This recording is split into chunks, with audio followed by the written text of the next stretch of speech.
Let me say, first of all, how grateful my wife Phoebe and I are for the wonderfully warm welcome we've had to Christ Church. This meal has been more than welcoming, and then dinner with the Elises, and the Die For Sunset at the Yacht Club have made our visit here already memorable, and we've met a number of you in the congregation and look forward to meeting more of you in what follows in the service. So, Pentecost. Pentecost was originally a Jewish feast.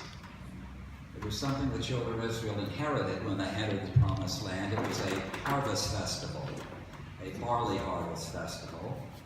But as is so often the case when a new tradition supplants an earlier one, this harvest festival was given a new meaning, and so it was seen as the commemoration of Moses receiving the law on Mount Sinai. So, the apostles, the apostolic community that had been following Jesus, gathered to celebrate this very Jewish feast. It was predictable, they knew what the themes were, they knew what the readings were, and suddenly, in the midst of it, the whole thing is thrown into confusion, upside down, and what they came for is hardly what they're experiencing. It's interesting, the solemnity of the occasion was completely undermined by the Holy Spirit. So this is sort of a cautionary tale for people in their set traditions, because incredible things can happen. The author Annie Dillard, wrote about her church experiences. And in one of her books, she describes the evangelical experiences that were very enthusiastic. And then she says, in the high church tradition to which I belong, she says, we come at worship with an air of authority as though we actually knew what we were doing. And she goes on to say, if God showed up in the course of one of these liturgies, we'd be genuinely surprised. But she said in the low church tradition, the evangelical and Pentecostal tradition, they expect it at every moment. So I was thinking about that, and I, being an Anglican, thoroughly by the prayer book and all the rest of it, having taught liturgy for a number of years in seminaries, and as a bishop imposed my liturgical rectitude on the diocese, I thought, well, this is very interesting. And the Holy Spirit has a wonderful way of sort of intervening, even when we have everything planned out, maybe not with flames of fire and strong winds, but I do remember as Bishop of Chicago going to a particularly, unsatisfying visitation, and the service lurched along, and Satan managed to have everything that I found wrong happen. And we came to a point in the offertory, and I was behind the altar, and the incense was brought to me, and the choir was singing, and as I filled the thurible with incense, the acolyte exuded from his mouth the largest bubble of bubble gum I've ever seen in my life.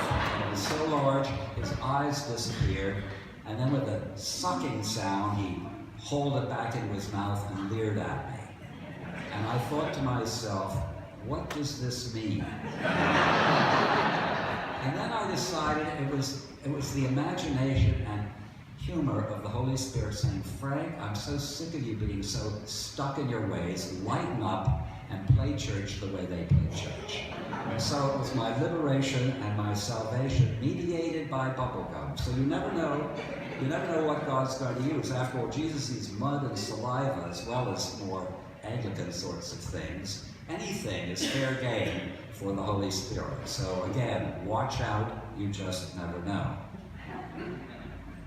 Well, the other thing I do need to point out, if you were wondering why we were reading about the Tower of Babel and then reading about Pentecost, I'd better explain it. It's one of these things that people who make up lectionaries think is terribly clever. So what you have in the first reading is the people trying to build a tower up to heaven, and God is not at all pleased. And so God says, well, what we'll do, we'll confuse their languages so they're not speaking one language, and then they won't be able to build the tower because no one will understand one another. So suddenly there is a confusion of languages. It's really an effort to describe why there are different languages. Okay, well then Pentecost is the reversal of Babel, because each person hears in their own language the same message. And so Pentecost becomes unity and diversity. Everyone hears the same message of salvation. So they're all one community, but they hear the message in the singularity of their own particular language. So if Babel is about dispersing, Pentecost is about unification. But unification not by obliterating difference, but by bringing it together and honoring it, saying that the Holy Spirit speaks many languages. The Holy Spirit manages to weave its reality into many lives, and they're different, and together they form one community. Just as the parish congregation is made up of difference, reconciled, so too is the church throughout the world. Indeed, Irenaeus, writing at the beginning of the 3rd century, says, "So it was that people of every language joined in singing one song of praise to God. Scattered tribes restored to unity by the Spirit." So that is why we have that reading and why it works with the second reading. I always think it's good to point out why we read what we read. And I will confess, I was at an ordination of a bishop with 30 bishops present, and we had the wrong reading, and it was a bizarre reading from the Old Testament, and I thought, no one picks this up. No one sees or hears the wrongness of this reading, and everyone politely said, "Thanks be to God." And I realized no one listens, usually. One could read a telephone book in an appropriate tone of voice and say, "The word of the Lord," and chances are most people would say, "Thanks be to God." So you have to sort of spend time looking at what the Scripture is trying to do. So, anyhow, that's the drama of today. The wind and fire, all the rest of it. But the Holy Spirit is also immensely subtle and works by stealth. And remember, the Holy Spirit is woven into the fabric of our lives. St. Paul said, the love of God has been poured into our hearts through the Holy Spirit that has been given to us. And what I hear in those words is the capacity to love, which we simply accept as part of being human, is in fact the work of the Holy Spirit in us. You might say, too, that the capacity to love is our sharing in God's own reality. When we say we've been made in the image of God, what could that possibly mean, except in some way, some dimension of God's reality is in us. And we call that dimension love. But it is the inner energy of God's very being. And so it's within us by virtue of our being human. It can be misdirected, it can be turned in on itself, and then it can be, as you well know, amazingly self-giving. It can transcend all sense of, what would I say, caution, fear, whatever, and we suddenly find ourselves leaping out in care, compassion, service, availability, companionship, and we think sometimes, why did I do it? Now, usually I stop and think, is this really me? And now I found myself side by side with this person in this difficult situation or whatever. And that's the Holy Spirit. Working within us and then working through us so that God's love, though it may not be named as God's love, is actually the love they experience from us, and it becomes a gift, an encouragement, a way of their being able to move forward or feel that they've been somehow companioned in what may be a very isolating situation. So just reflecting on the fact I'm able to love is to say I'm made in God's image, is to know that the Holy Spirit is already at work in you. So it's not something out there that we sort of invoke. It's so deeply part of us that we don't even recognize it most of the time. And I think the formal language of the church is to remind us that this dimension of ourselves is in fact God's gift. And the various disciplines of the Christian life are really to, what would I say, purify and deepen the right using of that impulse, that reality within us. Recognizing where we are selfish, recognizing where the love is misdirected, so that it can be redirected and be much more life-giving, peace-revealing as it finds its proper avenue and is not impeded in some way by our own misdirections. And so too, Paul talks about our spirit bearing witness with God's Spirit, the two working in close collaboration. Our interiority and God's interiority is love working together.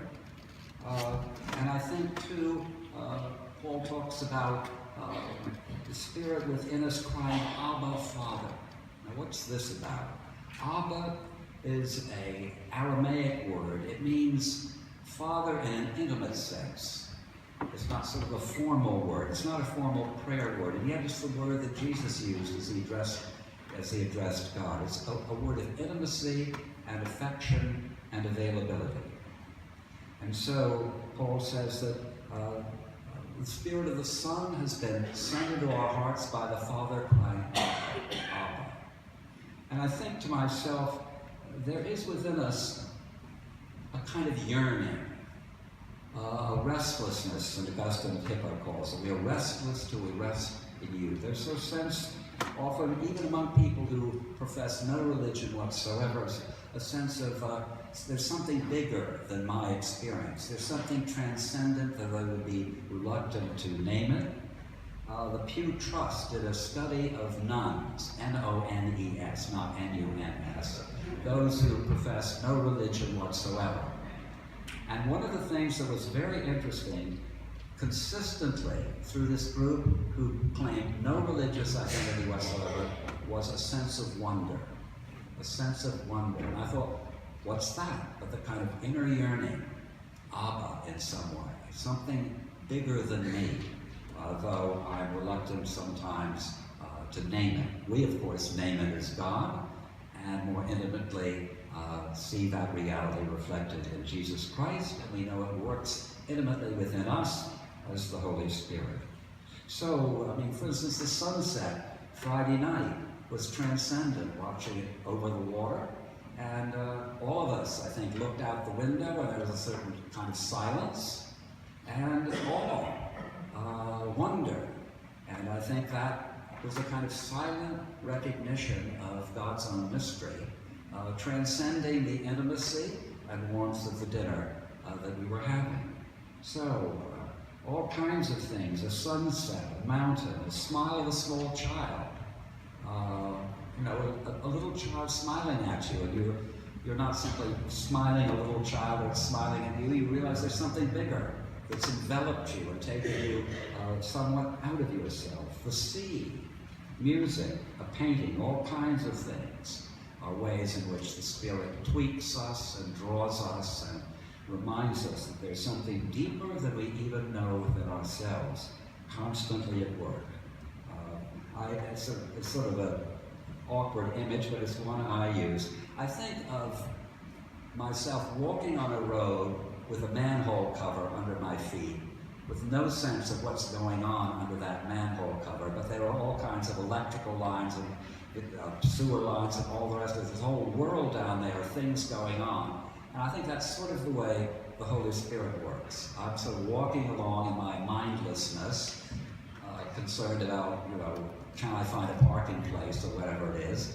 And nonetheless, the Holy Spirit's sort of under there, sort of waiting to sort of break loose at some particular moment when I least expect it, and do whatever the Spirit wants to do. So the capacity to love is God's inner being in our lives, and also prayer. Prayer is the work of the Spirit. We think of prayer as something we do. Well, forget it. It's what God is already doing in us. by the Holy Spirit. Paul says we don't know how to pray as we ought, which is so freeing. I mean, we're such an accomplishment society. We want to know that we're doing things right. And I know so many people read endless books on prayer, sort of like reading cookbooks that never get into the stove. I mean, they read all about it. They read how St. Teresa of Avila prayed and so-and-so prayed, and never quite try it themselves because they feel inadequate or I can't really do it right. And the truth is, Paul said we don't know how to pray as we ought, but the Holy Spirit prays within us with sighs too deep for words, below the level of our consciousness. Prayer is going on, and it sort of surfaces from time to time in curious ways. Sometimes prayer going on within us surfaces as a sudden remembrance of a particular person, and we think, I haven't talked to that person for weeks.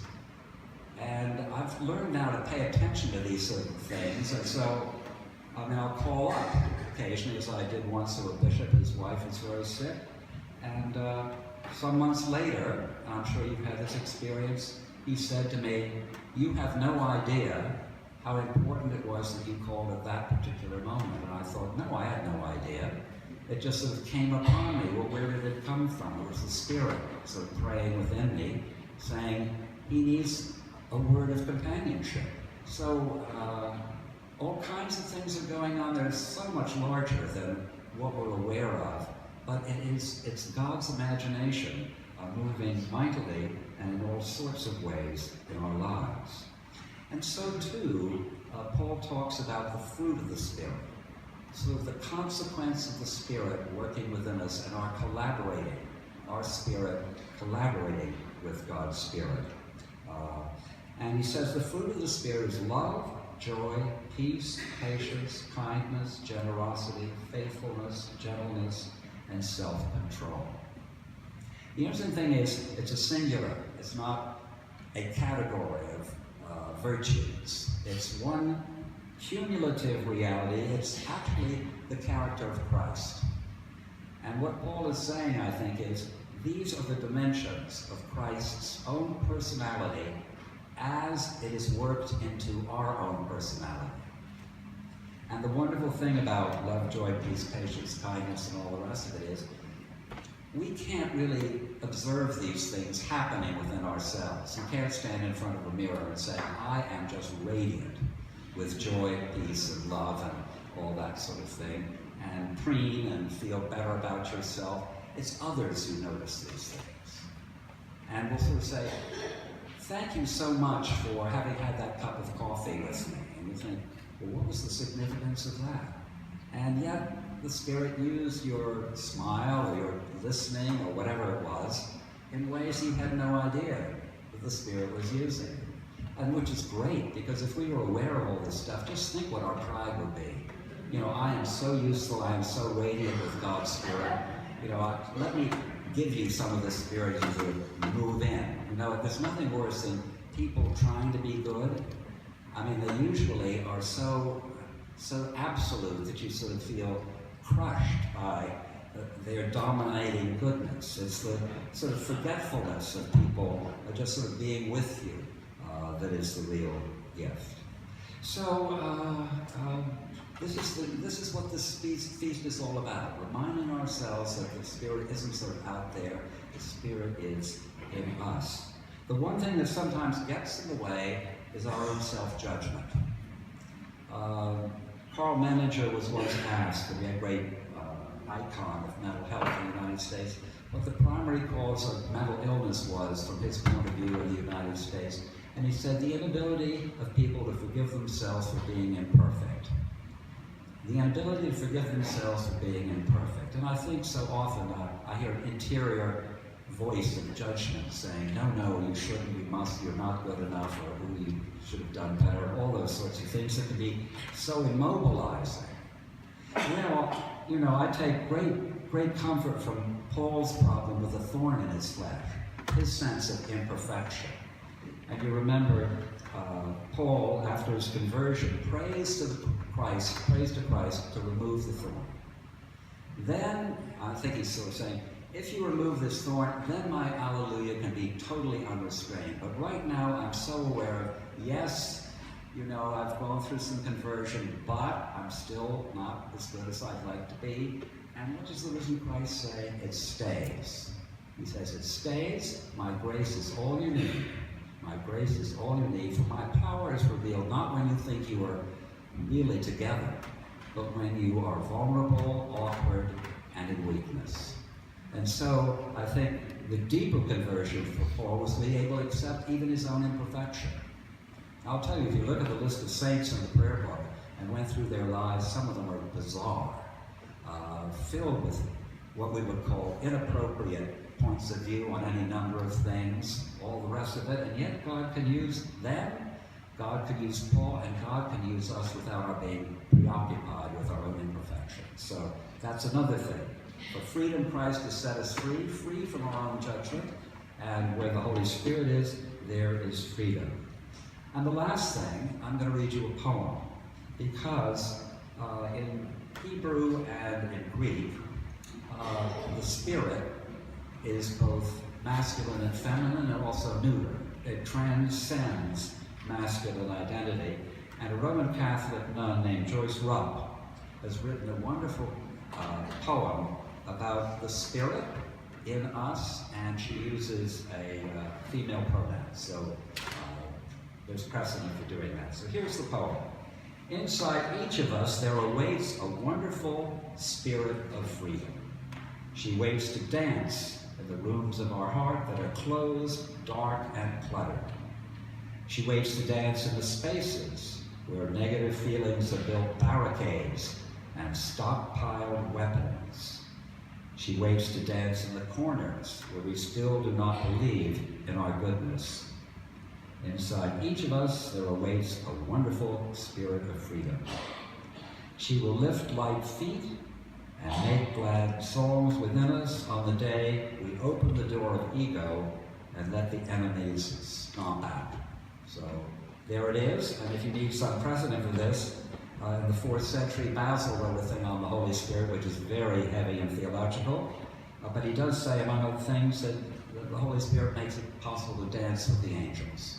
So the liberating notion of the Holy Spirit. So I say to you, dear brothers and sisters of Christ Church, you can celebrate 125 years of life and ministry and a successful capital campaign, Dance with the Angels. Amen. Amen.